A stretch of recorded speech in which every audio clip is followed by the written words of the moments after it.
Okay, good evening, everyone. Shall we settle down? Okay, good evening. Yet another lecture on the lecture series of Perspectives and Introduction to the Arts and Social Sciences. So, today we have with us Joshua Muyiwa, who is a poet, performer, columnist, freelance journalist, who has who has written an art and culture, food, gender, and sexuality for national and international publications. He has also created Come Lie With Me, a duration poetry performance in 2020. Okay, shall we welcome him?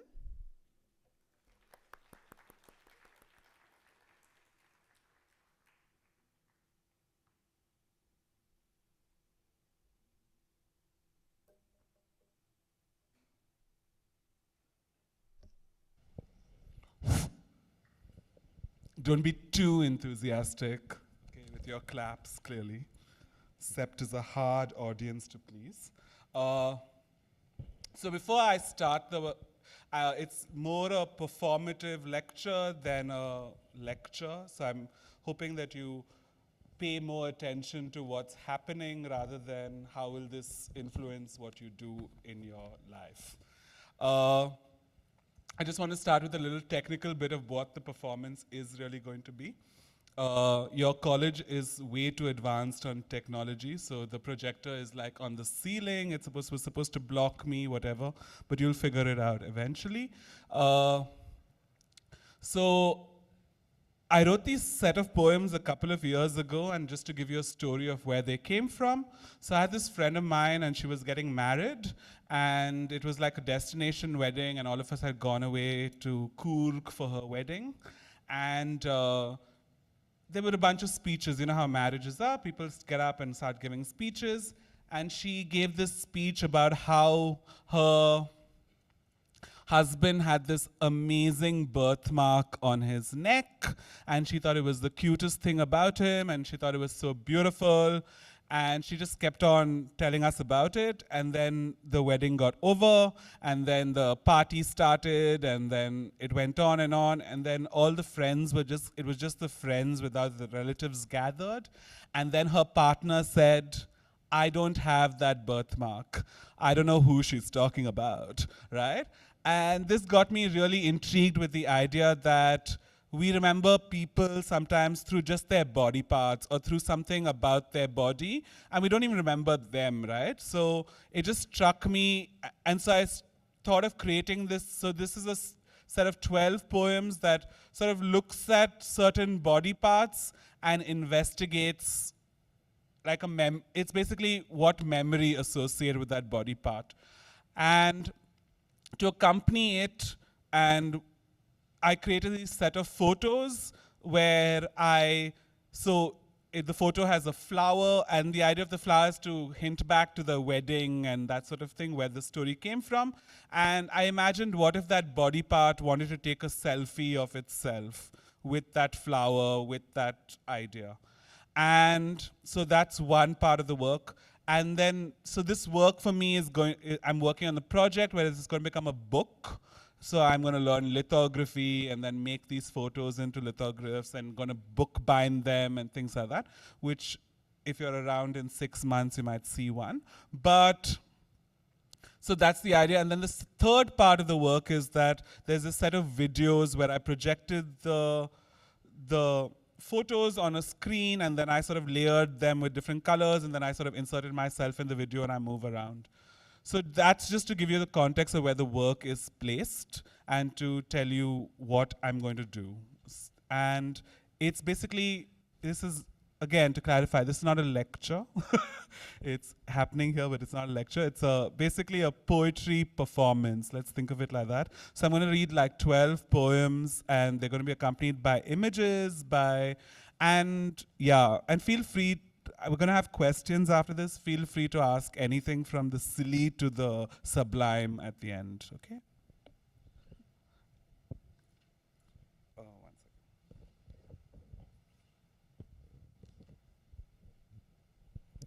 Prologue. You know, I whispered into those two dimples in the small of your back. You'd sunk into sleep, and my hands, greedy, kept pushing for warmth, life, glimmer, the twitch. Such resistance you have. Undeterred, I continued, occasionally nibbling at your ear. It would have taken too many more burrowings of my tongue to wake you up from slumber. Resigned, raking my fingers against your skin, the taut, the thin. You know, as a child, when anyone teased me, I'd pinch them. It was only fair. They had to feel the same hurt. Your skin is mocking me. Such resistance I have. Instead, I saw you age. I felt your skin crumple to my touch. The bones in your spine bumpy, more pronounced. Your neck frail. Your hands were dry, veiny. A while ago, they were grabbing the side of my face, squashing my ears, pierced by the petals of my flower earrings, pulling my mouth closer to yours. Bakasura. So quickly it's a sulfur yellow of evening with you. So quickly it's the night. With you, the mouth is my go-to. With others, it is in hands, armpits, nipples. Your mouth, such warmth, such welcoming, always tastes like damp summer. Cinnamon. So quickly we've learned, so sharp the blade is. We've learned the stab on first entry is shocking, though it's the pullbacks that hurt. Exit wounds. Such horridness these eyes, such traitors these fingers. Here I was skipping, rapping, digging, licking, attempting to be mindless, only to realize these are all just rearrangements of gestures and surges. Suddenly my nails yellowed, my elbows ashy, my knees knobbly. So quickly it is everything with you. Feel free to treat this like a rock concert and clap after a poem. I won't be offended.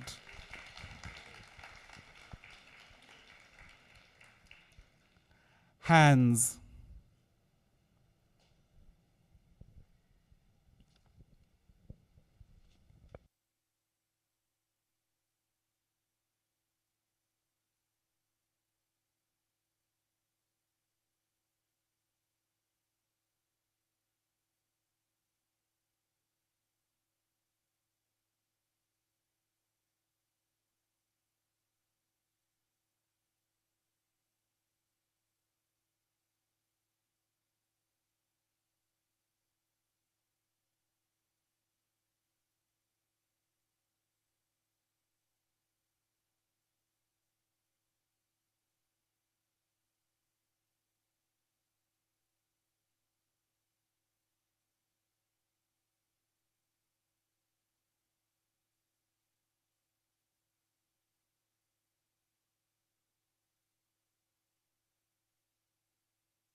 I'm a poet, but not a tech wizard, so this is going to happen quite often. Eyes. Hope is a dangerous thing. It excites, allows us to travel, export. It distracts. We need it. Otherwise, otherwise we will be unable to lock eyes. And sometimes these orbs are portals, sometimes mirrors. And trusting you is a tense, a goat on a precipice. You know, it's not the feet of the mountain goat that directs, it is the eye. Their ability to spot even the tiniest foothold is key. At times, it is reflective, and I see me. I know it's me, blood, black, bangled. It's the while standing at the window times, I know you are not besides me, not looking at the same thing. We need things to distract. I am not that thing for you. I've seen your eyes gush. I know. They've surged with desire on occasion. Distilled into the eyes, your eyes, I feel like I'm missing so much. Like there are chunks of flesh missing from my left side. Like my arm is dangling. Other times, I feel too complete, whole. Like your eyes see the clear edges of the curtained alcoves and the dirty in my fingernails. And then I understand, sometimes you just need to look away. You need to jump from one precipice to the next. Sometimes the journey is tedious, dull, that the eye unsees, unrecords. Yearning, voracious, it stops at the blinking lights, the water cooler, the joint, the warm tug, the home-cooked meal, the unthreatening kiss, the heartbreak, the auto stand, the opinion poll, the ballot box, thumbs up, rum, lime, ice, the cold, the hot, the liquid, the leaky. It sees, it records. A snack for the trip, a sandwich, a croissant, a knot, a twist, a turn in the bend. Your eyes are brown, like the bark of a tree hit by slanting light. You see me, too loud, too sure, too body, too thinky, too. Your eyes are blue. There's a weight, a tension, but such speed. Do I see you? You are so warm, so kind, so unsure, so body, so. The eye scans, it rotates, it grants, it's trained to see a little space. It's trained to see the next little space. The eye can linger, but never stop. Your eyes are brownish. At night grappling, they become amber. So much, your eyes. So much wonder they hold.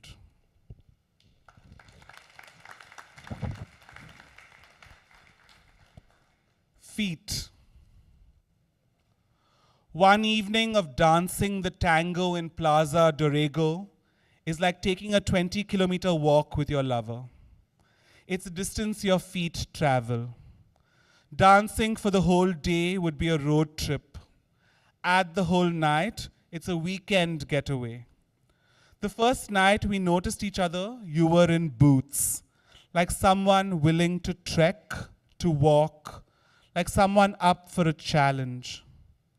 There's something so refreshing about someone ready to tear down the thicket. There's something so ominous about feet. They always promise the strange. I love your feet, even your feet in boots. I have never been one to wear shoes. Resisting has led to ashy feet and cracked heels. Not wearing shoes means not being able to leap with every lover. It means sometimes having to sit this one out so he can have all the fun. And you had boots. They see no obstacles. They see no walls. It's like vines bursting boundaries, bringing with it promise, but also the untested, cracking the familiar, unleveling the ground, turning even the gauche city rat into a tightrope walker. Running around with a lover, even the known becomes a blur, like the potential of every night in a foreign city. Suddenly, everything is infused, everything filtered, grainy. Everything is just street light, pavements, cigarette butts, potholes, signal lights, parks, shops, restaurants, thresholds, doors, windows, sofas, beds, dives, old monk bottles, cigarettes, lighters. Everything is magic. It's like that moment you discovered that cheese lifts everything. It gives everything a kick. Oh, when you leave me, remember to kick me. But let the action be motored by pain, but also gentleness. Let it be an act to teach me a lesson. When a lover walks away, however pretty his feet are, everything regains functionality. Feet are no longer beacons to kiss, no longer spades to excavate distance, no longer spoons to slurp the night, no longer pillar or post. They are just feet. Feet get you from one station to the next. Feet get you from one man to the other. Feet, yours are special though. They seem to have walked towards me, but ordinary whenever they seem to be walking away from me. But unsheathed, naked, they have sought calm. They have betrayed you. They have fallen, your first line of defense. To truly enjoy your feet, we must lie down. Because lying down in bed, we are able to rest, able to graze, able to intertwine, able to resist, to negotiate space, to linger, to make mercurial contact, to travel, to discover, to read, to lay plot for revolutions. We are able. Mouth, and then it's a video.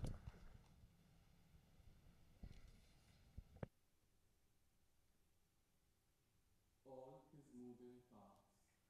Mouth. Imagine we could go back in time to when to truly know something, we had to put it in our mouths. Your mouth is late February. It is a cherry, sweet on the first snip, and then it only gets sweeter till drifting is inevitable.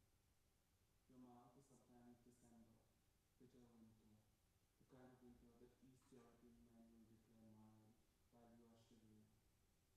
Your mouth is sometimes uninviting, unlike these men who are willing to taste everything once. My sweat, charms, lots of hash from Morocco, the hot chili sauce from Walk and Go, and beer in every form. Imagine we could go back. The warning that everything on the red coat aisle is inedible and tasteless holds true for everything and everyone that is not exported for holiday. Though I realized I'd come back home on tasting my grandmother's ground chili chutney.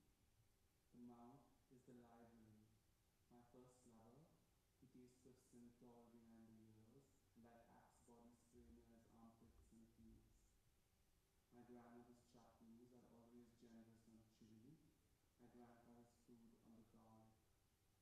My best friend puts generous amounts of tomato in all his food. My flatmate likes lime. But all this you already know. Your mouth, on the other hand, isn't so excited by spice. Not interested in the juicy, the overwhelming, the fleshy, the violent. So much these orifices register. So much your orifices register. So much my orifices register.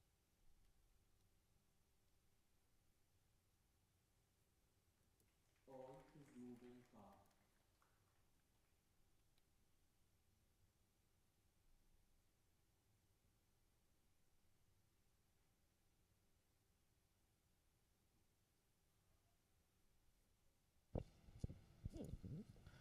Chest. The chest is a bush, one dotted with mines long forgotten by invading guerrilla fighters, waiting for the unsuspecting lip, the burrowing tongue, the trespassing finger to detonate memories.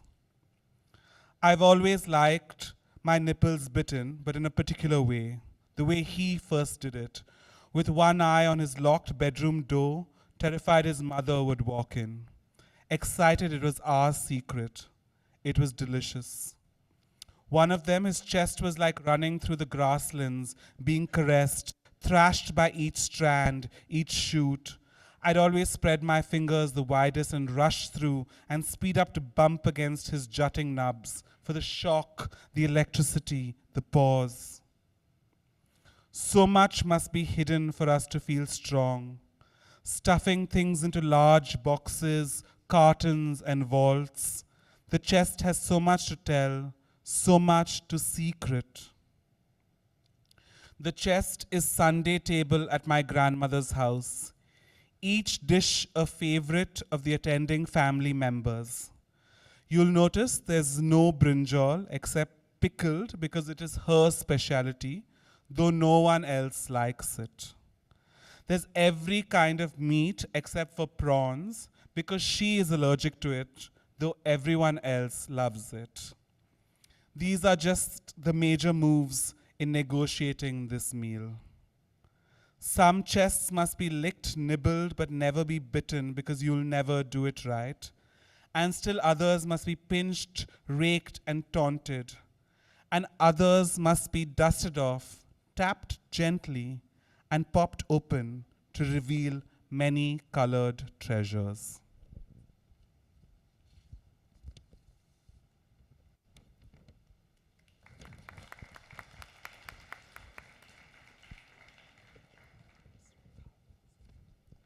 Thighs. Tucked away in our backyard alongside the outdoor loo, there used to be this washing slab, buried under branches swollen with starfruit. On Sundays, while the rest of my family religiously attended Sunday Mass and spent afterwards fitting rumors with the finish of truth, I turned this spot of the garden into a stream tinkling with the laughter of girls. If my grandmother ever saw the amount of water consumed to turn a single school shirt white, she'd be horrified. She didn't see the giggling girls too. She was deaf to their splashing, spraying, and sprinkling. She couldn't decipher their dialogue. She'd never get the joke. She must never know. On those mornings, I'd bite the spiny ridge of the starfruit, nectar negotiating neck, and squeal. Your thighs are even better than those mornings. They're even better than the aimless wandering in and out of my house to catch a glimpse of thighs lurking out of lungis. The hair thick, tight, and tempting like coir, like curls, like consent. He'd never let me feast on them. Sometimes I find myself thinking of his thighs and my feet turn wet like those Sundays spent doing laundry. I've always been fascinated by thighs. I'm astonished by their authority, their promise to clutch, clasp, and confine. They also yield at being caressed. So complicated, so cross. You must see the muscles dent in his thigh. You must see him jiggle his thigh. The kind of delight matched only by the shaking down of a mango tree in the middle of May. Oh, I want to pull them apart, to part them. Pounce, jump, leap. Your thighs move me. There's this scene in all wildlife documentaries, the lioness holding on to the hind legs of the rattled, wrecked, and running zebra, determined to get away. I'd like you to resist with the same force. I'd like to sink my claws into your flesh, hold on, never let go. I want you to want that too. Like the lioness, I too feel, find, and fix on the pulsing in your thighs.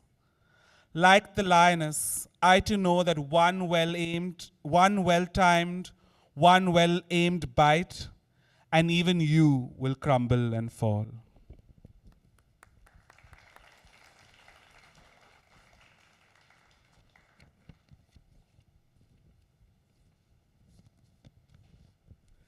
Neck. I'll never leave hickeys on your neck ever.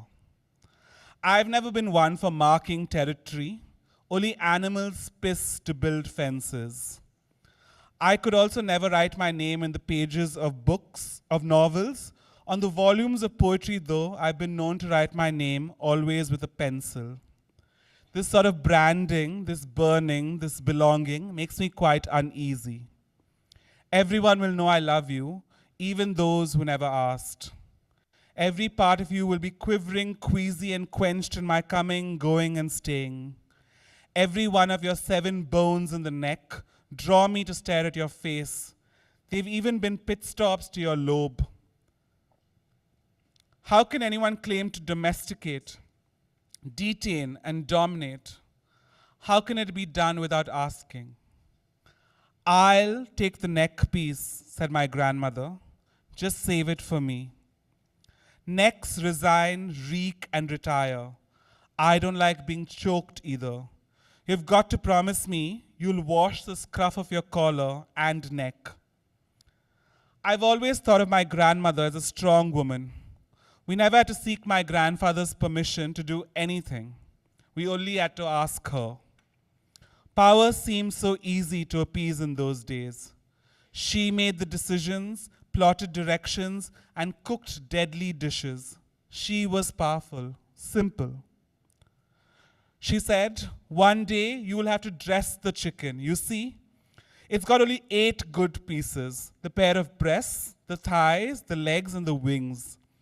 The only way to bring flavor to this dried out flesh and give it a punch of personality is to mix in the spare parts. You'll learn. That's what gives them the rus. She'd always wait for everyone to finish eating, take a wooden stool that her brother had made for her, place it by the kitchen door, squatting in the cool breeze, surveying her garden, and savoring a hard-won silence. She'd crack, crunch, and clean out the chicken bones. I especially love the neck. It's my favorite piece, she'd declare. You've got to really suck it. Each sliver of meat is a real treat. You should see her eating the neck, the moonlight streaking across her hair, one eye, a nostril, and the corner of her lips, jaws crushing into the bone, monstrous munching, masticating. It was also your great grandmother's favorite piece, too, she'd say, her tongue snaking, slithering, and snatching into the core, retrieving everything from the deep reaches. In the morning, she'd pile them up for the crows. Even they'd never pick at the necks in the mound of bones. You love the neck, my lovely, she said, you will. Or perhaps when you're older.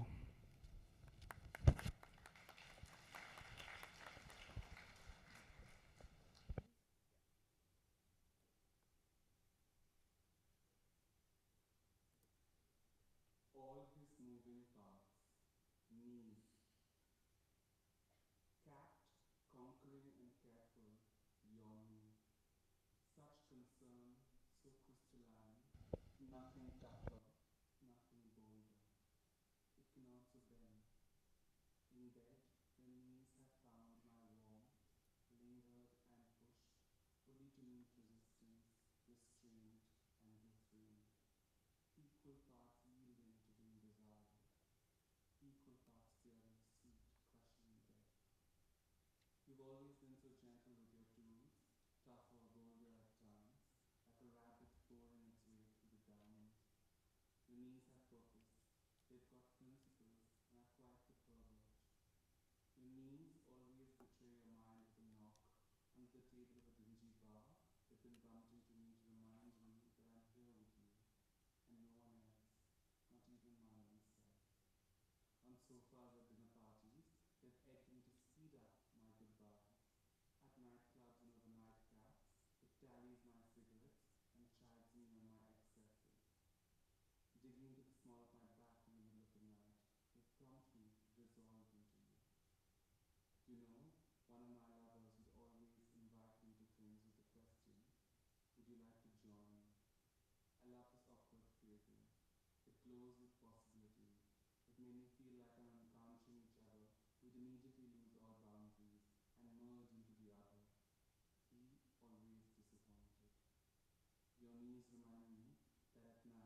Stomach.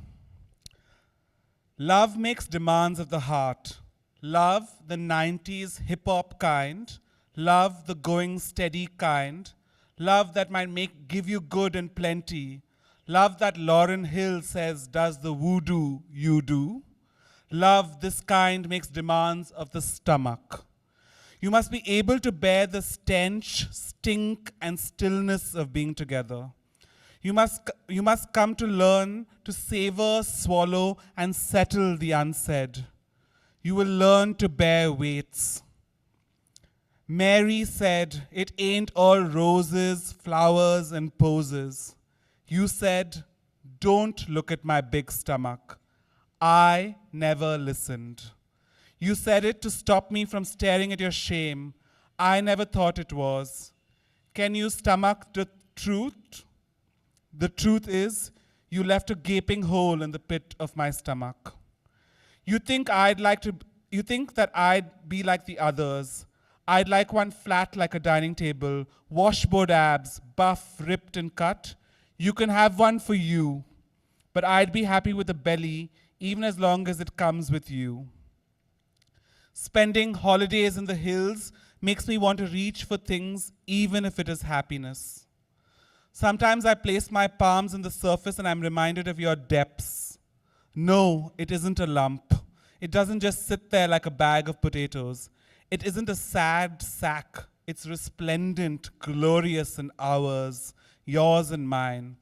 It pronounces that we are alive. Sometimes I place my lips on your stomach, plant a kiss, and pray that it grows. Maybe I'll even be around to see if it's a tree or a flower. You radiate comfort from your core. Your stomach invites me to lay my head down, to call it home. There have been many stomachs in the past. The giant and the hairy ones make the best pillows. The ones who never let you put your head down will also keep you on your toes. There'll be no resting with them, only heartache. You know, as children, on learning to walk, we always try to run back into our mothers and try to fit ourselves back into her belly, through her navel, to return. We tried to get in from under their saris, salwars, and shirts. We were sure the world would disappoint. I remember your stomach, generously dusted with hair, proud. I remember your stomach, meager, muscular. I remember your stomach, surplus, sturdy, and steadfast, like a testament to us.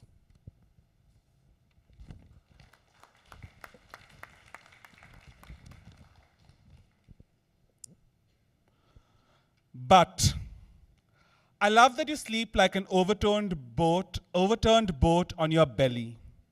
This love is hued with wickedness. Let me be honest, not always the best policy, but here it is.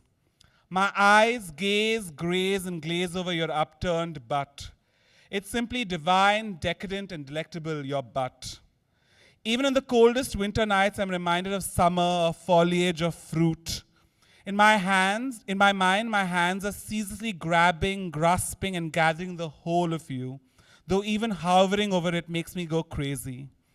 The barest whisper on your back bellows into the rushes of hair, heaving, harboring my treat, though the whole tray is a desert. I can pick your butt in a police lineup. So plump, it bounces back, fighting each bite, prefers nibbles, and I must comply. So inch by inch, I'm forced to explore. A lesson in control.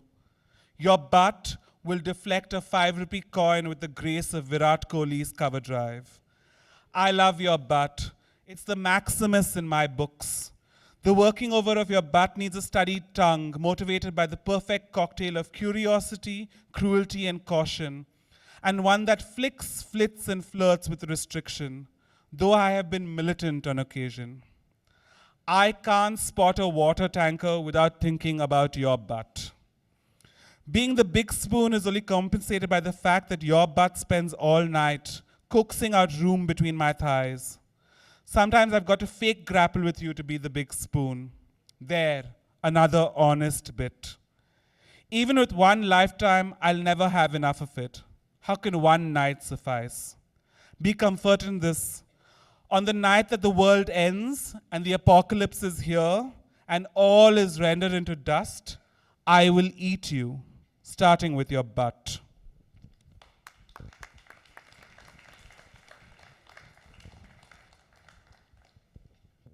Epilogue. Each morning, waking up without you is the time I spend recollecting myself. I spend recollecting you, adding clay to your absent body, whistling life into your hollow bones, and excavating memories from my skin. These must be ordered, ordained, and then made ordinary. Being with you, I am shattered, shaped, and shattered again. The hazard of falling in love on every night is that you'll hunger for the hurt. You'll be brazen for the bruises. You only want to take on those with a stomach for love, for play. Each morning, waking up with you is the time I spend mourning myself. I spend mourning you. There's so many leaks to be plugged, so many spills to be cleaned up. But I want to beat my chest and wail loudly. I have lost you, and nobody cares but me. I have lost you, and even you don't care, I see. Through all the sniveling, the sniffing, the sighing, your departure is digested. Each morning, waking up without you is the time I spend remembering myself. I spend remembering you. Showing love is an exercise in memory. It's bringing out the backlogs. It's never revealing the altar, the archives, the automation. I might never recall your names, see your faces, but you'll always be so important, and I will always be so grateful. You've given me drinking dives, desires, and distance. The distance to look far into the world, to know that the one that steals, sidles, and sweats into my mattress in the middle of May and never ever wants to leave, he'll be more than the sum of all his moving parts.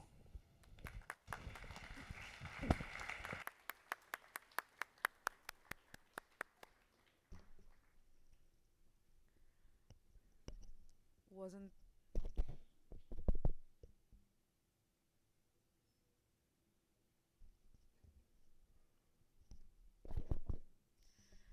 wasn't that wonderful? I loved all the poems. Did we? Yes. So, like Joshua had said, there's a Q&A. If anybody has questions for Joshua, go on. Please show hands. Okay, we have a hand. Here.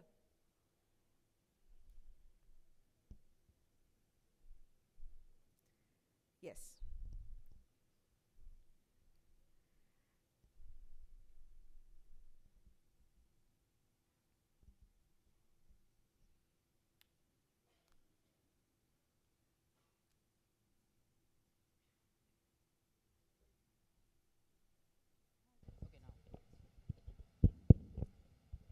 Thank you.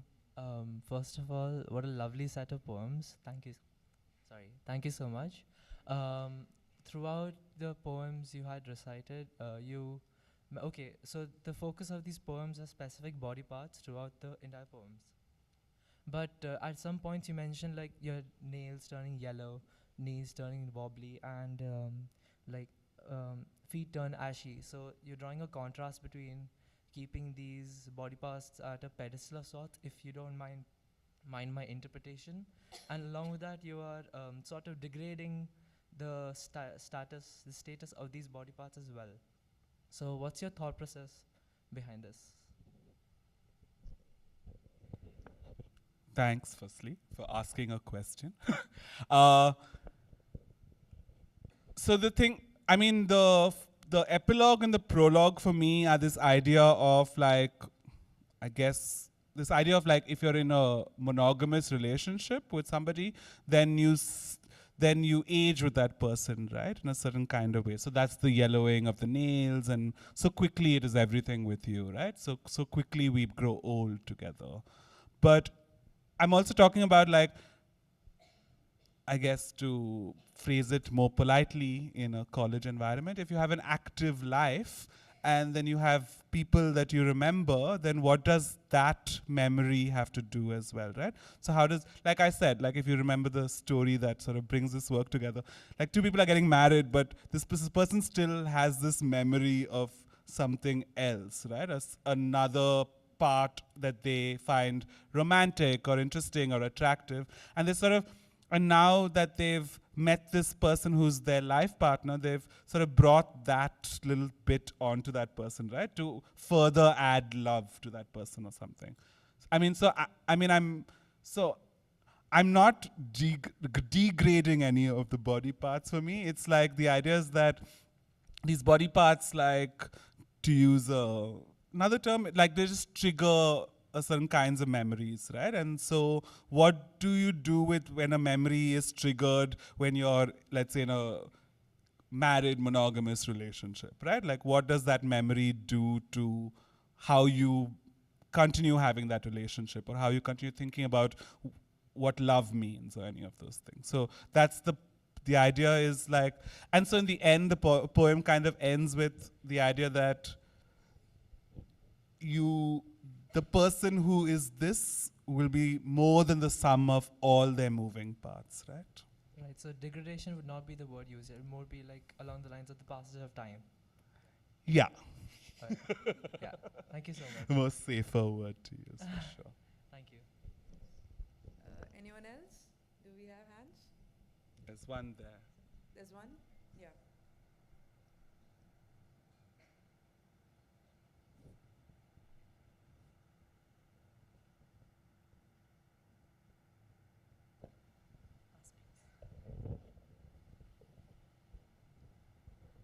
So each poem or each piece that you have written about each body part, all of the poems have a relation to a lover, a partner, or he, as you have said. Yeah. So all the poems, when you started out each piece, was the person or the lover or he in mind and you have written every piece? Or was your focus on the body parts and he came along? I mean, in the way that, so the way I sort of structured, if you notice the body parts, like they're weird, right? Like there's a knee. Like I don't think anyone has thought, oh, someone's knee looks really nice, right? But what I was trying to do in some sense is like, so I asked my friends, like it's basically like,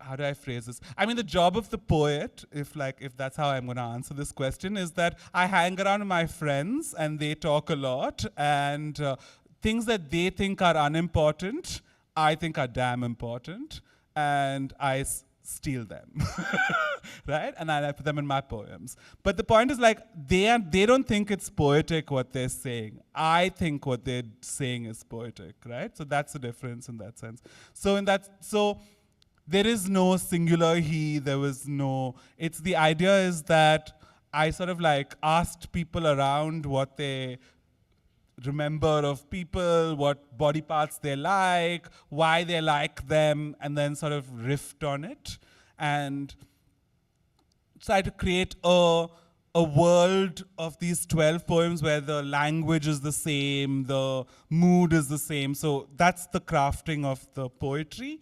But like, it's not, there is no one person. And if there is, then it's so well embedded that the person has to, who knows, will read it and be like, that's me, right? But it's not like everyone will know who that is. So it's, I mean, I guess that's called the craft of poetry or whatever. But it's not, I didn't think of one person, if that's what you're asking me. Thank you so much. I have a question. Yeah. In your performance, it was not just the recitation. You had a visual element to it. You had a performative element that went beyond the recitation. So what inspires going beyond just poetry? So I was a really petulant 17-year-old, and I was writing poetry. And then all my peers who are also poets were sending out works to journals, and they would constantly send out their stuff to get submitted, and they would get published or whatever. And then I was always very hesitant to send my work out initially, because I was like, I don't want to. I don't know why, but I guess, like imposter syndrome, and I was 17. So I didn't want to send my work out. And so then I, as a 17-year-old, decided that, oh, because I'm being so snobby about sending my work out, I should come up with a really clever reason for why I don't do this. And so I started writing poetry in series.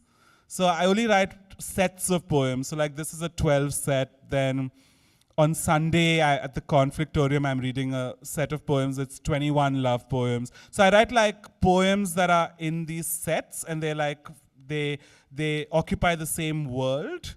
And then the point is like I can't now send that to a journal. Like no journal is going to publish 21 poems of Joshua's, right, or 12 poems of Joshua's. So then it's like, how am I going to reach people, because I desperately want people to hear my poetry clearly. How do I reach people for them to hear this? So then I started thinking about ways that I wanted to physically embody or bring these things into spaces. How can the videos came about because I had to show work somewhere, but I couldn't go there. And I still wanted like me to be there in some way. And so I made these videos, and so that they could play on loop in the space. So it's just been things that my idea is that I want to create ways of my own audience engaging with my work, other than just the book format or just the journal format or things like that. And so, like, for example, one of the things that Grishma had introduced me as is like, I had created this piece in 2020 called Come Lie With Me, where I basically had these set of 38 poems that I had written, which was, the tag to the set of poems are called Telling Stories, Telling Lies. And the idea is that, when you meet someone for the first time, right, you're having a scene with them or you're interested in them, you always put your best foot forward, right? And you're telling the truth, but also telling a lie, right? And so I wrote these set of series of poems, imagining what if I was in bed with someone and I was just telling them about my life. What would I make up? What would I not? So they're sort of like playing with autobiography in some way. And then again, it's 38 poems. I can't say, oh, let's have a reading of 38 poems. It's going to take 2 hours, and no one wants to sit around for 2 hours. And so how do I do this? So what I did was I created this durational work, which was like 6 hours a day for 6 days. And what I did was I recreated my bedroom. Like I took all my furniture from my Bangalore apartment, put on a train, sent it all the way to Delhi, including like curtains, like the 2 rupee coins that I've saved on the side or whatever, all of it. And I exactly recreated my bedroom in this space in Delhi. But I created like 2 rooms. So one was like a waiting room, which was like a clinical hospital waiting room, like, with Neil Kamal chairs and like plastic flowers and whatever. And it was really like just a hospital room. And then there was a door between the spaces, and the door was like, those operation theater doors. It was like red light and a green light and things like that. And in the waiting room, you heard music of women, African-American women singers from the 1940s to the 1990s, singing about love and loss. And it was like just blasted and playing on loop. But the room is the bedroom was soundproof. So you're having this experience, and then one at a time, you can come into the room. I would read you one poem in bed, right? And so that way you could have the experience of what it was when I wrote the poem. So I'm deeply interested in creating that same experience for you and me in some way. Like, by that I mean the audience and myself. So I wanted to go back to that moment. And so I did that for like 6 hours every day for 6 days with over like 400 people who walked in and out of the room. So, and thankfully this was like exactly 2 weeks before COVID, so I didn't get COVID, but yeah, so that's the thing. So like my idea is to always create work where I can give you the experience or not give, or share the experience of how the work itself was birthed. So yeah. Yeah. Thank you. Anyone else? There's a question. Yes, here front.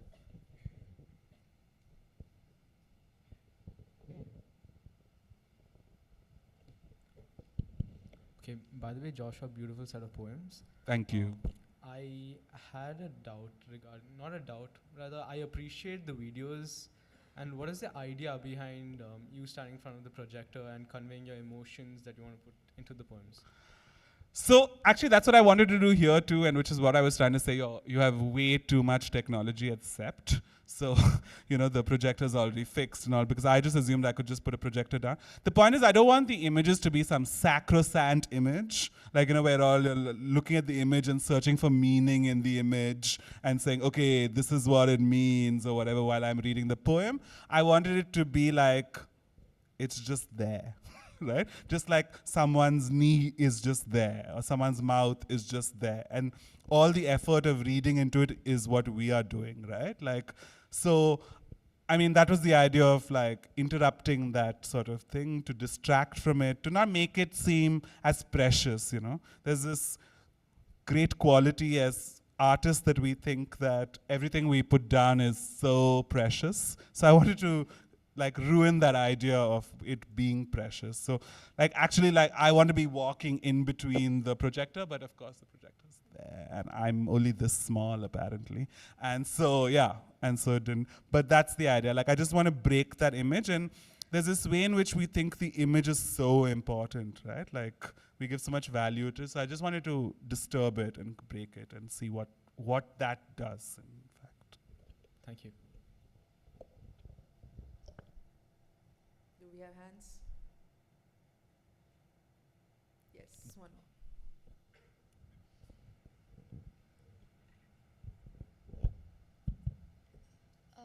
In every photo that you've taken, you're holding this like white ball. I don't know if it's made of tissue or what it is, but is there any meaning behind it? Is there any symbolism? Yeah, like I said, I wanted to go back to this idea of where it came from, right? So it happened at a wedding, this idea, right? And so the flower, the wedding, it was like a Christian wedding. So I just wanted to bring that element into the photo so that for me, it like I said, it's not, I don't think it's important that you really know that or whatever, but for me it was important to still draw from where the work came from. So I wanted to pay homage to my friend's wedding where this happened, and which sort of nudged this poetry set out of me, right? So I was interested in sort of replicating that. So she had a white, like whatever, handmade set of flowers or whatever. So I just wanted to copy that element and put it in the work and see like my thing is like it's again the thing, right? So it's like that body part is taking a selfie at that wedding kind of thing. That's my in joke for myself. It's not really.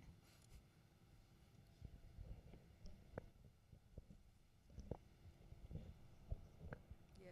Oh, we have one here.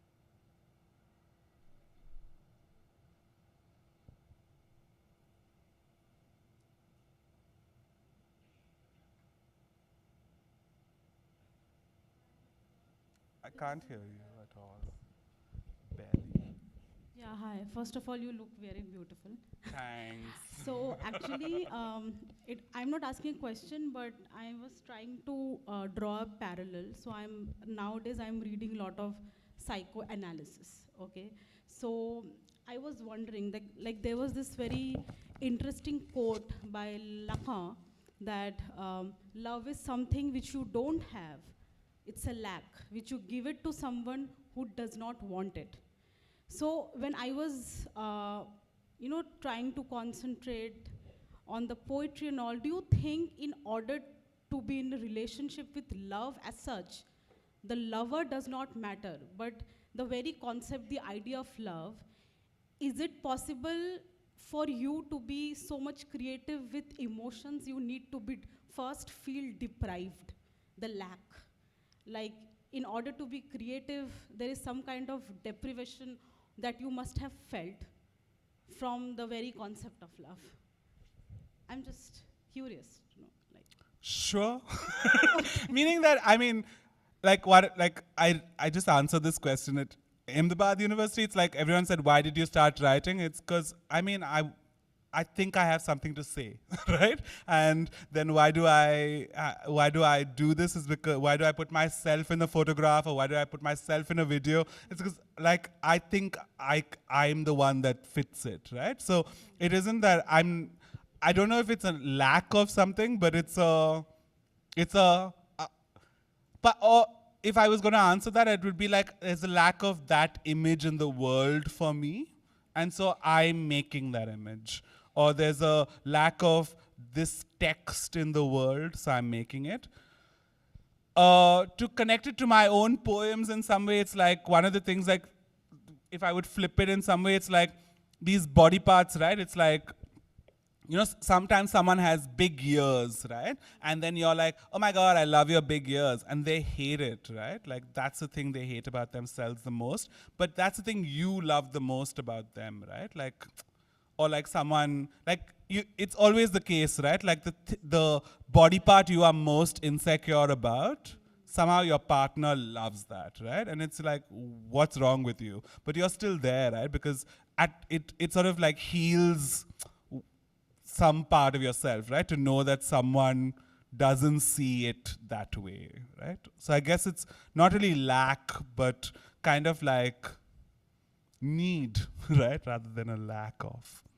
A need to want that or to have it.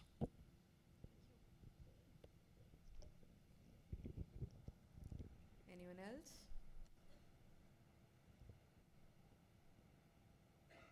Okay, let's take two more, I came all the way from Bangalore, guys, like, to Ahmedabad. It's like really far. Okay, we have a hand here. And to a dry state, come on, you guys. This is the only, this is my high, come on. Hi, your poems are really amazing. I just wanted to ask, like you just said that you started writing because you had something to say. So why poetry specifically?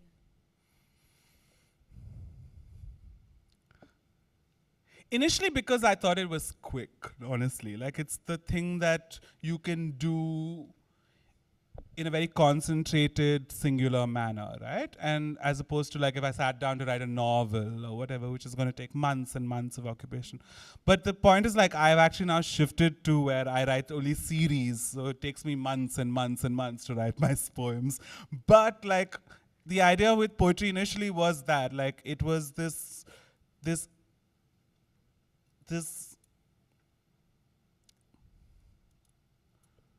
who can say, like, to say something really witty, crafty in very little, right? Like, that was the excitement of poetry for me, to be like to say something smarter than most of my friends who are writing short stories or essays or any of those things, in a way to do it differently, right? That was the initial excitement of it. It was also like, I mean, I grew up queer in India in like I was born in 1986, so you can just imagine what sort of time it was. And I didn't see the bodies I desired in the poetry or the text I was reading. So then I was like, I'm going to write those bodies, right? Like it was a sort of like, since it's not there, I'm going to write it, then I'm going to put it out, and then everyone will be whatever. But it's like then you're 22, you discover that, oh my God, there's like everyone in the world has been writing. And so you have to find a way of readjusting the way you write. But yeah, initially it was just that. It was like this impetus to be smarter than everyone in the room, because I was 16, 17. And it was to also want to sort of pin down the sort of desires that I was having, like to pin them down, to not like, when you have to write an essay, it's like, oh, you have to like excavate or whatever. But here it was like, if I just say, if I just say like a list of things like I do, like, old monk, lime, salt, potholes, whatever, it just like, that imagery is giving you something, right? It's meaning something to you, or it's creating a set of memories or something for you, and it's doing the same for me, right? But it's completely different. And so that was the excitement about it. afterwards. But initially, it was really to be the smartest person in the room, which, I mean, hasn't changed much, but yeah. Thank you. Right, our last precious question. Yeah. Precious, oh my God. Don't Nobody be wants- precious, ask anything. Yes, we have a precious question. Yeah.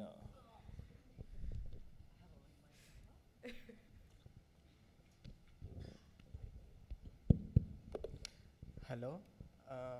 It was really nice to hear all the sets of poem you recited about, and I want to know how do you come up with the theme of the poems, and what is your thinking and writing process? How Oh, much, God. how long do you take? Do you have a time restraint?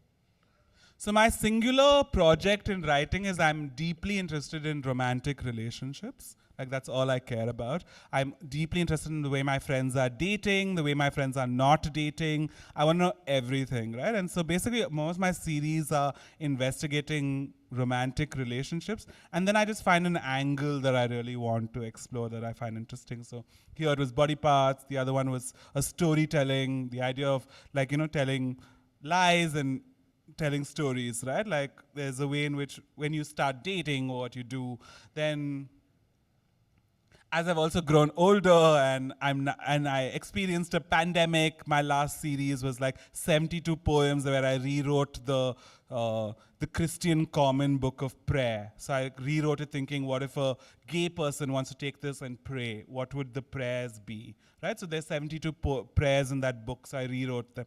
The point in some sense is that I don't know, like I'm deeply just interested in how I guess queer people live in the world, right? Like how my queer friends are living in the world and what are their experiences of things. So one of the things is like if you see in these poems, like like we there's a lot of like acknowledgement of history and things like which I find like queer people don't do anymore, but for me it's really important. So like to talk about my grandmother, to talk about people that lived before me and what was their impression on something or what is their take on something. Because right now in like 2023 we always think that everything we say is brand new, and it's not. So, the truth is it's not. Someone has said it like 5 million times before this, and you have to find a way of saying it that rings, that makes it 5001, but not 5001 and that's what. Like, that's what you're trying to do, right? So, it's about like, like I said, one of the questions someone asked me at the Ambedkar University talk was, do you travel? And I was like, no, I never travel. Because I'm just sitting around my friends waiting for them to travel, tell me stories. Because I'm not interested in actually going anywhere. Because they're doing all of that for me.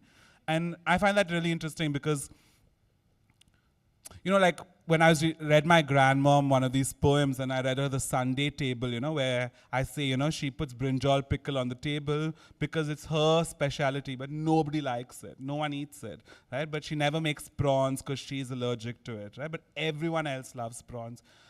When I pointed this out to her, she thought it was such a horrible thing I did, right? Like how dare you notice this, right? Like I've been doing this for years. Nobody else has brought this up to me, and how dare you notice it?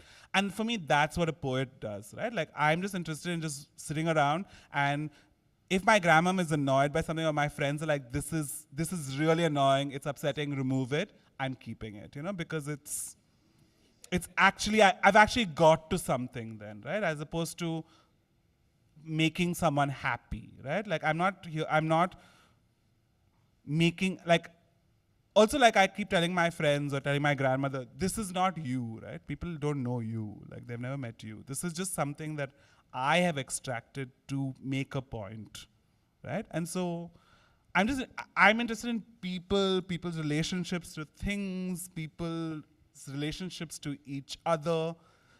I'm deeply interested in romantic relationships. So that's where all my work starts from. And then I'm just finding different little ways of doing it. And that's about it. Yeah, it's very focused on romantic relationships, on love, on, yeah. nothing political, as a friend of mine once meanly said to me. Thank you so much. And I have one more question. Do you enjoy listening to other person's work or other poets' work? Yeah, I do. I mean, see, that's the thing. Right now, I've fallen in this strange place now where I'm not a poet. Like, I'm not with my poetry peers because I don't publish, I don't send out, I'm not in that circle anymore. I'm mostly now, I end up being in the visual arts, performing people circle. And that's a very different space where people they don't even call my work poetry anymore. They say it's text, you know, that's the cool thing to say now. And so like, I don't even move in the poetry circle actually. So when I do go hear poets, I'm damn excited. And I still like what they're doing. It's just that I don't want to do that. Like, I don't want to write a one-off poem. I still want to write sets or whatever. But I really like all my friends who are writing. I'm deeply invested in them becoming successful, all of that. But I'm not doing that, that's all. So I don't move in that circle anymore. So honestly, I actually don't meet that many poets anymore. I end up being with performance art and visual arts, and because I'm making these sort of installation, that sort of work. So I moved away from that space. It's literally now I've become someone I have to literally fight to say this is poetry because people keep saying, oh, you work with text. And I'm like, no, it's poetry. But then I make performances. So it's yeah. Thank you so much. All Yay, right. we're done. Thank you.